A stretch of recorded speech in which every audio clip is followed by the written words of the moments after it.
Tavuli News today. Parliament further adjourned to December 1st. 107 authorised officers to enforce tobacco control laws across Solomon Islands. Japuana Youth Advocacy Association completes training in the Lepi community of Bugotu Constituency in Isabel Province. And in sports, Mataks crowned champions of the OFC Futsal Men's Club Championship 2025.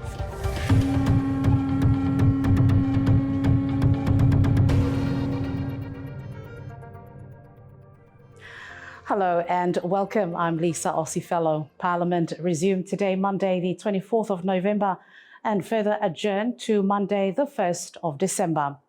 Today in Parliament, Prime Minister Jeremiah Manele thanked the Public Accounts Committee and members of Parliament from the opposition and independent groups for their work in scrutinising the 2026 budget through the Public Accounts Committee.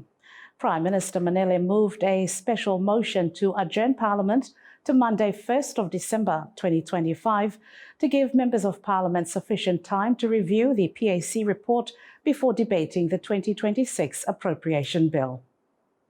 Mr. Speaker, the reason for the special adjournment is to give a bit of time off for the Public Accounts Committee to wind up its hearings on the 2026 budget, but more so for the committee to complete its report. On that note, let me take the opportunity to commend the chairman and members of the Public Accounts Committee for the excellent progress that they have made over the last week and a half. They have done very well, Mr. Speaker, and I've been in touch with the chairman, and he needs a bit of time just to wind up a few things in hearing, but a few more days, I believe, will be sufficient for them to complete their important report that will guide us in our second reading debate, which starts on Monday. Parliament will now resume on Monday, the 1st of December. Public Accounts Committee Chairman, Member of Parliament for Central Honiara, Gordon Darcy Lilo, welcomed the adjournment, which will allow for the completion of the report. The Public Accounts Committee Chairman says PAC concludes the hearing tomorrow, Tuesday, the 25th of November, with outstanding issues from ports, customs, inland revenue, and the suffrage wharf, and says the Public Accounts Committee report will be ready by the end of the week. But the report itself has been completed. We're just awaiting the additional information to come. Tomorrow we should be able to carry out the inquiry with the port, the customs, inland revenue, and also the suffrage warfare, just to make sure that we get the figures right along with revenue, because I think there has been some conflicting information on the situation with the suffrage wolf, but it would be good to have it, publicly known to the people as to what now the risk involved in terms of the usage of the suffrage and the port facility. The Ministry of Health has appointed 107 authorised officers to enforce tobacco control laws across Solomon Islands. The appointments were published in the Government Gazette on Wednesday, the 5th of November 2025, and confirmed in Parliament today. These officers are authorised under the Section 28 of the Tobacco Control Act 2010 to carry out inspections and monitor compliance with tobacco regulations. We are just appointing 107 enforcement officers for carrying out this. Very difficult to cover. I am tempted to just appoint all the police officers across the country as per our Tobacco Act 2010 for actually doing enforcement. I will try with 107, and once we see, as you rightly said, we are losing the battle because, Speaker, sometimes man for no smoke, even my own relative, by saying, no man, by me, run die no man. Yeah, I'm not answer people. Some of my relatives would say, I have the right to smoke. Yeah, the right of choices and the right for them to make choices. So those are some of the things people, it's not only me, I think there are families there facing those kind of responses. As you said, we are losing the battle. Let me address by start with 107 and then slowly see how we can implement the Act of 2010 on Tobacco Control Act. The Health Minister says the new enforcement team is vital as tobacco use and new products continue to rise, especially amongst young people. He also encouraged parents to be the first enforcers of tobacco laws within their homes. Parents now they should be the first enforcers in our communities, and then come with the community leaders, because I'm sure they have more eyes than the Minister of Health that carries the Tobacco Control Act. So let me remind the community leaders across there, in one of my speeches, Tamiduim Longubia, I said, you are not helping the future of this country. When students finish school, a new man garem stalls a cigarette on sale, tobacco on sale. You're not helping this country.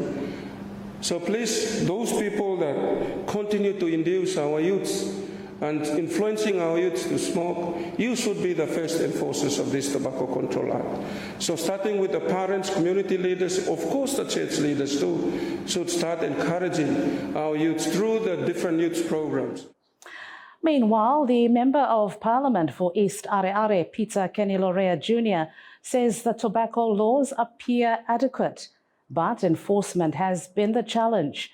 He added that while smoking is a personal right, enforcement should focus on public spaces.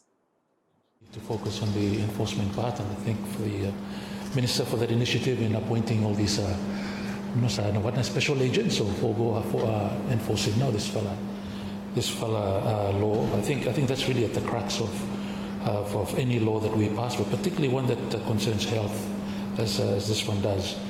And of course, the rights are there, and rights was spoken law, each one, but when you're in public, I think that right needs to be a little bit limited, and that sort of thing, for the sake of health.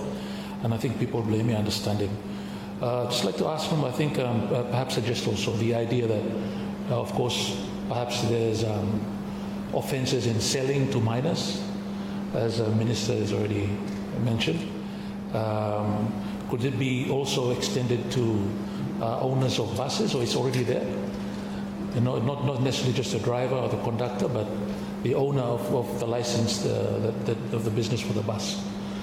If it's not there, to consider those kinds of measures to go beyond just the man with a cigarette in the hand, but drive for him, so that they can also help to enforce that.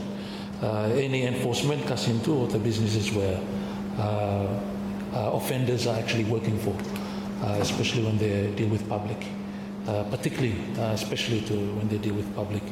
I think that kind of amendment or focus is helpful too, in terms of the public aspect of it. We know, all of us here, we've traveled overseas now. Now smoking is becoming antisocial. Man, where you smoke, and some people look strongly more now. You go down the street, people who start smoke there, but man can pass me or some and they even designate a place for you to go to smoke now, designated place, especially in the public. Of course, in your own home, that's your own right. But when you come to the public, I think there's already that there. So I think we should perhaps look at the enforcement area, including those kind of enforcement penalties. Maybe fine on the spot, things like that. I mean, have to look at those sort of things. The 107 authorised officers, mostly health officials, are now legally empowered to begin their duties immediately. The Te Motu Heritage Museum project was formally presented to French Ambassador to the Pacific, Veronique Roger-Lacan, on the 19th of November 2025 at the Ministry of Foreign Affairs. Permanent Secretary Colin Beck led the presentation, attended by Speaker Patterson Oti and representatives from the Taumako Traditional Voyagers and the Vakavalo Association.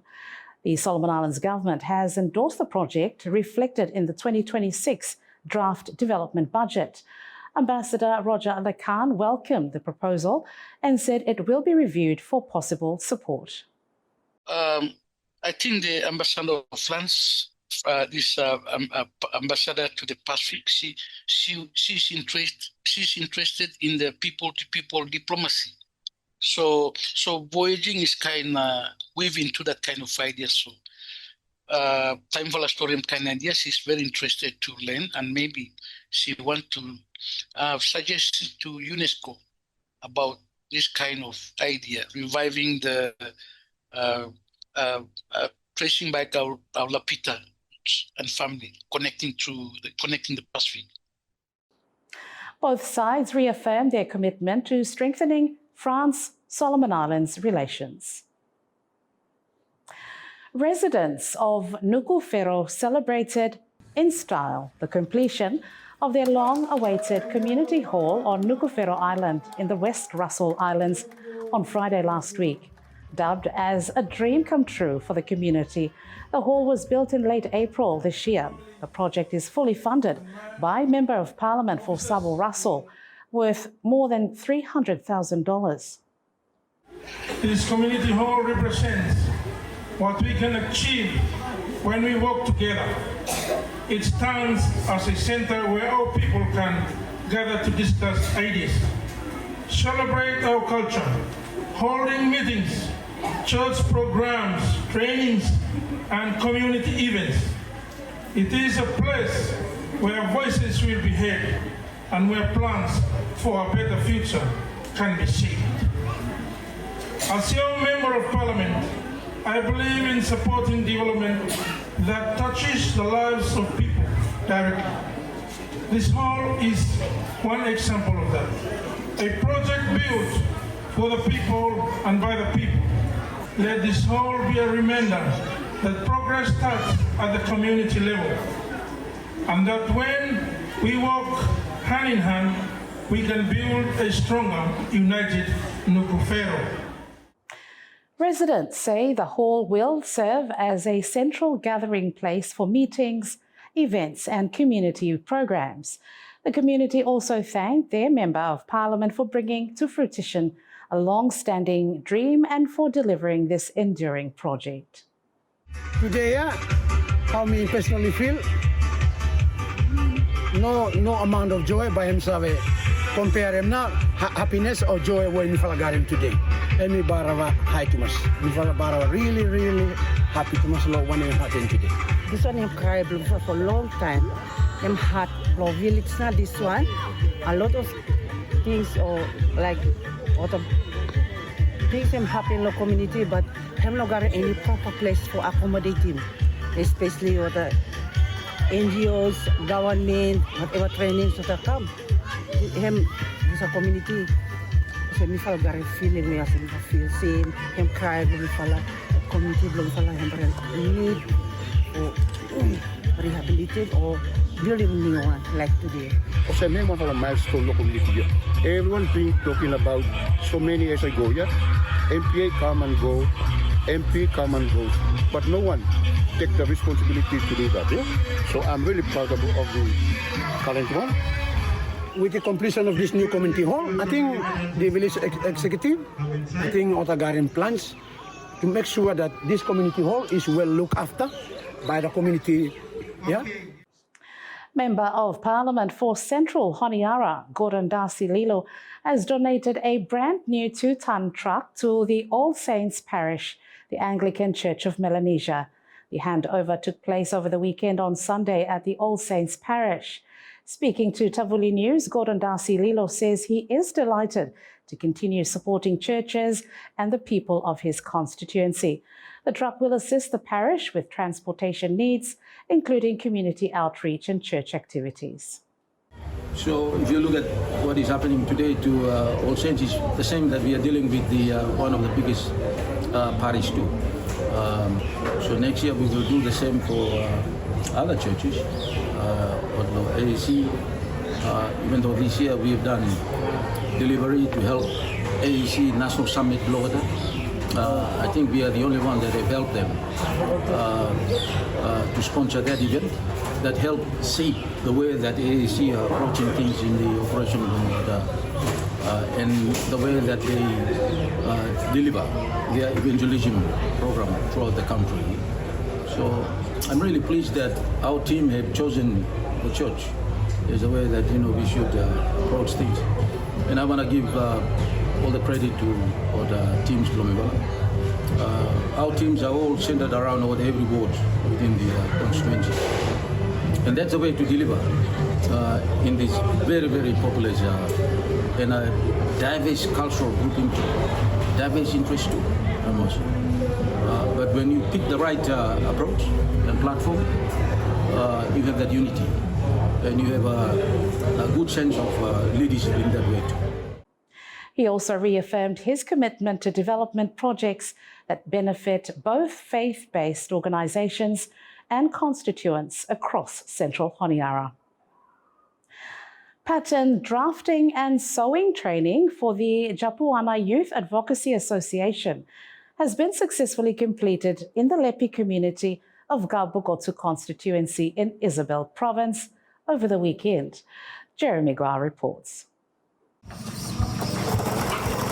Pattern drafting, cutting, sewing is a new thing for these participants.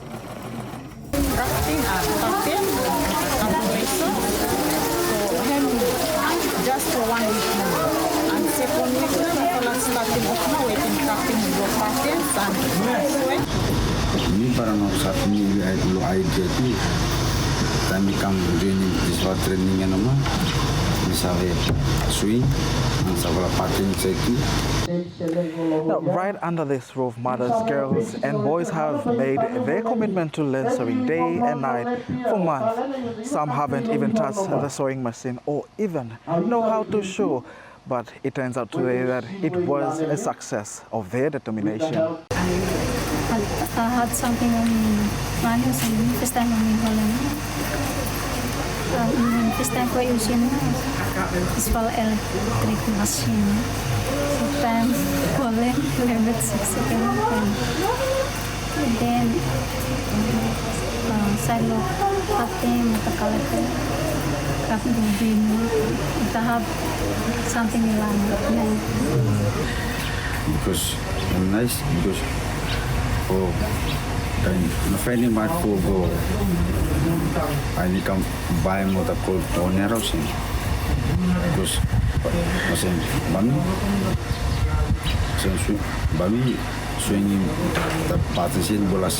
Spent hours learning how to accurately sketch patterns, measure materials and stitch garments, skills that many say they will use immediately in their homes and community. Tapos marit dami swing address mo metron kayo sen. Kami lo sabi blomi distam, bami leni bota ikinin blomi and bami selem ota kaleko and bami any good money for future is for the children's blomi. Yeah, bami fala ota women ya bami fala have to organize ni fala selem. Tuna ba manage ota things blomi fala ano sem so bami pa continue with them swing blomi fala for future blomi.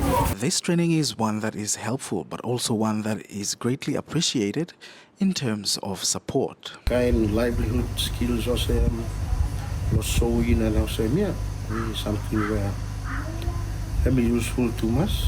And we hope that by our women or girls and our boys who are joining, by our make use of skill and knowledge for helping family and community. Yeah? And just like for some, I mean, a big thank you to Canadian government for support, God kind support.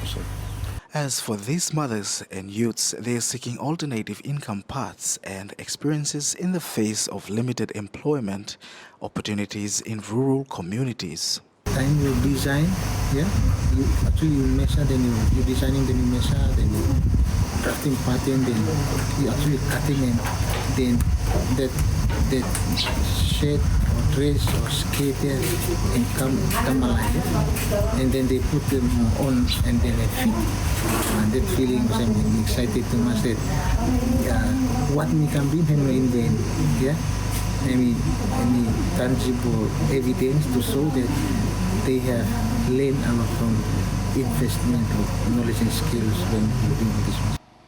Now, for these 30 participants, they have learned so much, and one that they feel that it will go a long way in helping their life skills and their livelihood in the future. Now, for Tavuli News, I'm Jeremy Gual, Lepi community in Isabel Province.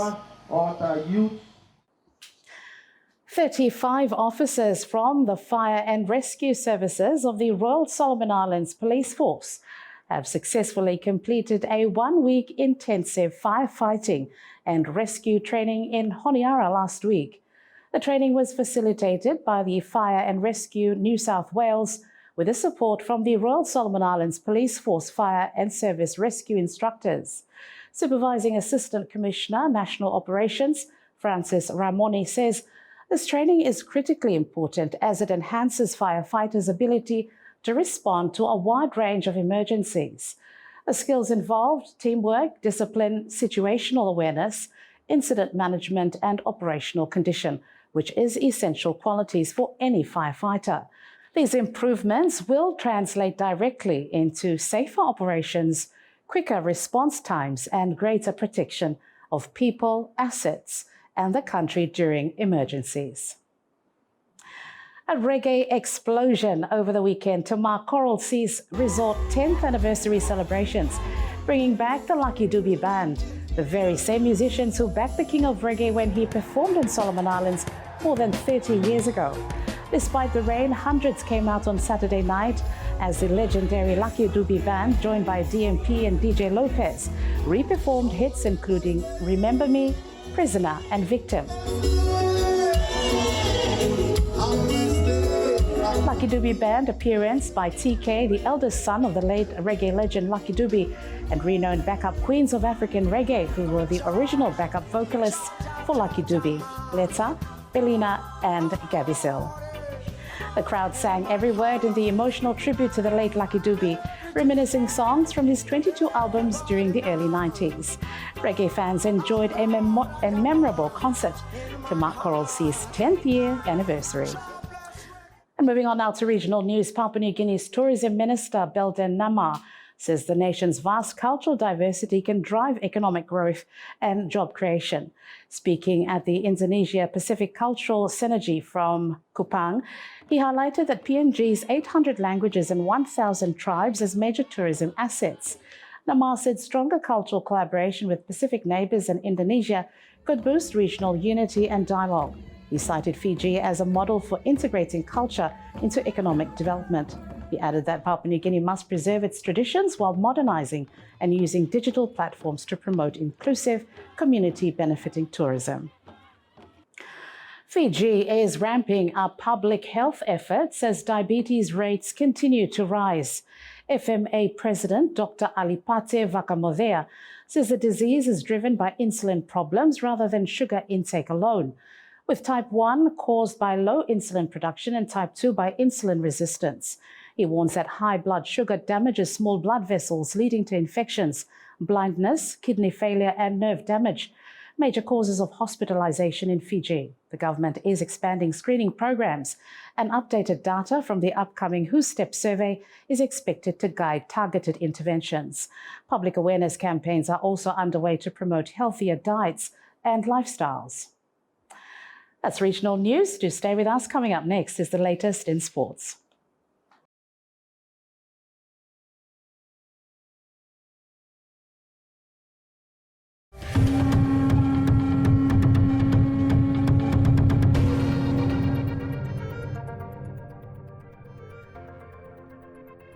Welcome back. Now in sports, Solomon Islands has made a comeback to reinstate futsal dominance in the Oceania region. This comes following being crowned the 2025 champions of the OFC Futsal Men's Club Championship over the weekend in Suva, Fiji. Mataks Futsal Club lifted their very first Futsal Men's Championship League title after a very dramatic competition.